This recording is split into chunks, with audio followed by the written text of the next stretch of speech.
საზოგადოებისთვის ყველაზე საინტერესო მაინც არის თუ რატომ გახსოვთ ამ ტიპის კომენტარის მოწმაზე და ამ შინაარსის რომელიც თქვენს რომ საფრთხის შემცველი შეიძლება აღმოჩნდეს საბოლოო ჯამში თქვენთვის როგორც ადამიანის. უნდა დამთავრდეს ესეთი რაღაცა ადამიანების მიერ ბედის გადაწყვეტა.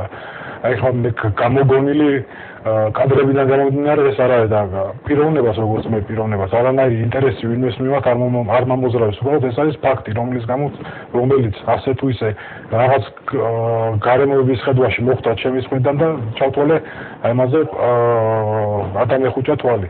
აპირებს თუ არა ქვეყანაში გაჩერება? ამ კონკრეტული მომენტისთვის არა.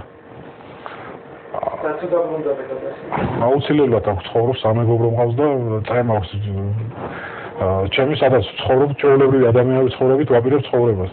ოღონდ ამ სისტემაში არა. უბრალოდ ვერ წარმოუდგენია რა ვალი აქვს საქართველოს და კერძოდ ამ ქვეყანას ამ ადამიანების მიმართ რომ ესეც სამსახურში უდგან, თორემ ამათთვის პიროვნების გაქრობა და როგორც პიროვნების ინდივიდის არსებობა პრობლემას არ წარმოადგენს. შეიძლება იყოს, შეიძლება ხვადილი აღარ იყოს, თუმცა დაჭირდათ. მიწების პლატო მეოთხე მიკრორაიონი, კორპუსი 13. შინაგან საქმეთა სამინისტროს კონსტიტუციური უსაფრთხოების დაცვის დეპარტამენტი. უცნაურია, თუმცა ამ ორ შენობას დიდი სამეზობლო აერთიანებს.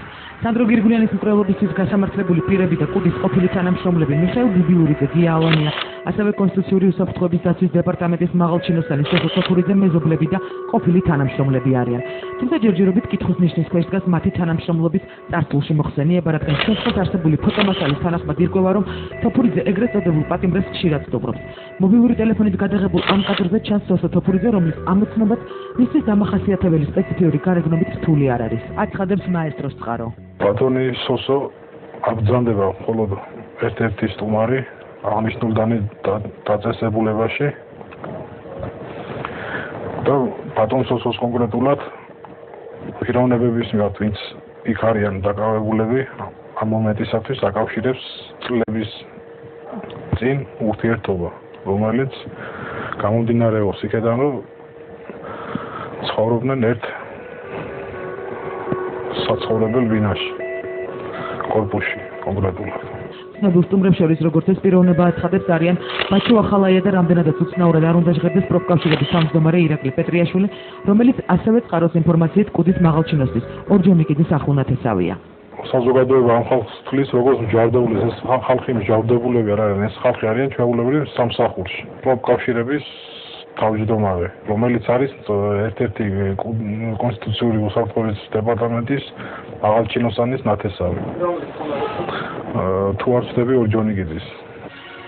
გადაღებულ ვიდეოფილმზე აშკარად ჩანს, რომ მსჯავრდებულები მთელი დღის განმავლობაში შინაგან საქმეთა სამინისტროს სხვადასხვა ქვეყნების თანამშრომლების მიღება გასტუმრებას უნდებიან. ამბობს ჩვენი რესპონდენტი. უარს არ ამბობენ მობილური ტელეფონის სარგებლობაზე ეს მაშინ, როდესაც მობილური ტელეფონის მოხმარებაზე ჩვეულებრივი მსჯავრდებულებისთვის სასჯელი პირველ ჯერზე 3 წლამდეა.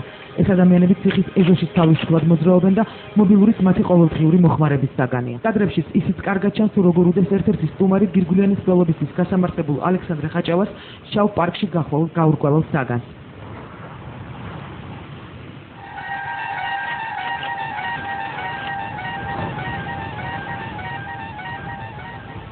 ესენი არ არიან მსჯავრდებულები, იმიტომ რომ დღის რაღაც გარკვეულ მონაკვეთში იმყოფებიან იქ.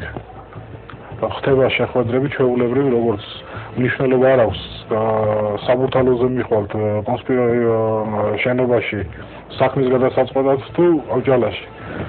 ფიზიკურად უბრალოდ დღის განმავლობაში ხალხი იმყოფება იქ, დანარჩენი უკვე ჩვეულებრივ ხდება ისე, როგორც თვითონ თვლიან საჭიროდ. გადაწყვეტილებები უშუალოდ შეიძლება არ მიიღებოდა, მაგრამ კონკრეტული დავალებები მიდიოდა დაწესებულებიდან, კერძოდ ალონიადან, რომელსაც პერიოდულობით სტუმრობდა შინაგან საქმეთა სამინისტროს მაღალჩინოსნები. თავის უწყებაში მომუშავე პიროვნებები, კერძოდ ჩხეტუნიძე დავითი, რომელიც შემდეგ ხელმძღვანელობდა გენერალურ ინსპექციას იუსტიციის სამინისტროში. ასევე კონსტიტუციური უსაფრთხოების დეპარტამენტის იმერეთის მხარის სამმართველოს უფროსი კოტე არჩაია, ასევე კონსტიტუციური დეპარტამენტის თანამშრომელი გიორგი არევაძე და სხვა პირები ასევე პერიოდულობით მოდიოდა როგორც უცხოეთის ხელმძღვანელი ახალაია თავის მოადგილეებთან ერთად კერძოდ მუცხრიგიძესთან და სხვა პირებთან ერთად. რა ისეთი მოსიამოვნებაზე რომელიც თქვენ ცოტა ხნის წინ მოვიდეთ ხაჭავას, საფრთხეოს და ალანის დაპირისპირება სამტკიცებლად ძნელი რაღაცა ძნელია, მაგრამ ამტკიცო მოხდა კონკრეტული ფაქტი, რომელიც გამოვიდა, რომ ერთ შორის მოვიდა უსიამოვნება იმ ფაქტთან დაკავშირებით, რომ იმ გარანტიების გამო ვის გამოც ოფიციალური და ბიბლიური ძიეხის საჯელს რეაქცია არ ჰქონდა. და მოვიდა უსიამოვნება. ანუ აქამდე მოსაუბრო ძლებთან შედიოდა, ძლებთან დაკავშირებით და იმ გარკვეულ ვადასთან დაკავშირებით რა ვადის შემდეგ ესენი უნდა გამოსულიყვნენ თავისუფლებას. არც ის ყოფილა ჭორი, რომ 27 წლის სანდროს მკვლელობისთვის გასამართლებული პირები განსაკუთრებული კვების რეჟიმით გამოირჩევიან.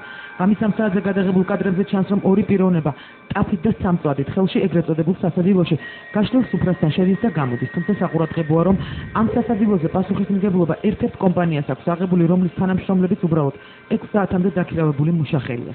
მაესტროს წყაროს ინფორმაციით, 4 VIP პატიმრის მომსახურე პერსონალი ეგრეთ წოდებული აბსლუგა ორი ადამიანისგან, პირადი მზარეულისგან და პირადი დამლაგებლისგან შედგება.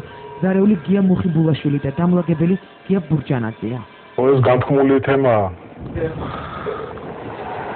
ხეობებით და თქვენ შეგიძლიათ ეს მაყურებლისთვის აი იქ მაცხოვრებლებიდანაც დარწმუნდებით, რომ მოიკითხოთ სიმღერისა და აი რაც ქეიფს მოყვება ანალოგიური სიტუაციის გართულებიდან ხმაურით მთელი ღამის განმავლობაში.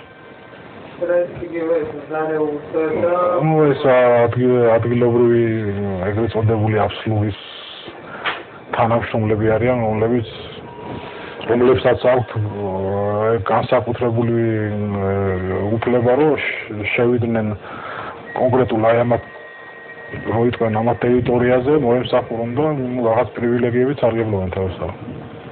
ალბათ უადგილო არ იქნება თუ საზოგადოებას კიდევ ერთხელ გავახსენებთ იმ ადამიანის მკვლელობის საქმეს, რომლის შემდეგ განვითარებულმა მოვლენებმა საქართველოს დღემდე მოიყვანა. საღამოშვიდობისა მოგესალმები ტელეკომპანია იმედის საკვირაო ტელეჟურნალ დროების სტუდიიდან. მე გიორგი თარგამაძე და ტელეიმედის ჟურნალისტები წარმოგიდგენთ 28 იანვრის დროებას. Სუსტად 1 წლის წინ ქართული საზოგადოება ზნეობრივ ზღვარზე აღმოჩნდა. Სუსტად 1 წლის წინ მოხდა მკვლელობა, რომელიც ერთი შეხედვით კრიმინალურ ისტორიას გავდა. Სუსტად 1 წლის წინ გაირკვა, რომ ეს შემზარავი უსამართლობა სამართალდამცავების ხელდასმითაა ჩადენილი. Სუსტად 1 წელია საზოგადოება სამართალს ეძებს. სანდრო გირგულიანის მკვლელობის საქმესთან დაკავშირებით 2 სასამართლო პროცესი გაიმართა. ორივე მსგავსი შედეგით. მჯარდებულია 4 ადამიანი, მათ შორის დამკვეთები არ ფიგურირებენ. გვარებს მაშინაც ასახელებდნენ და ხმამაღლა ამბობენ დღესაც ისინი, ვინც ამ საქმის მთავარი მოწმენი არიან. მაგრამ როგორც ჩანს, თემი და სახვევი თვალზე კი არა ყურზე უკეთია. პოსტრევოლუციური საქართველოს ყველაზე სკანდალური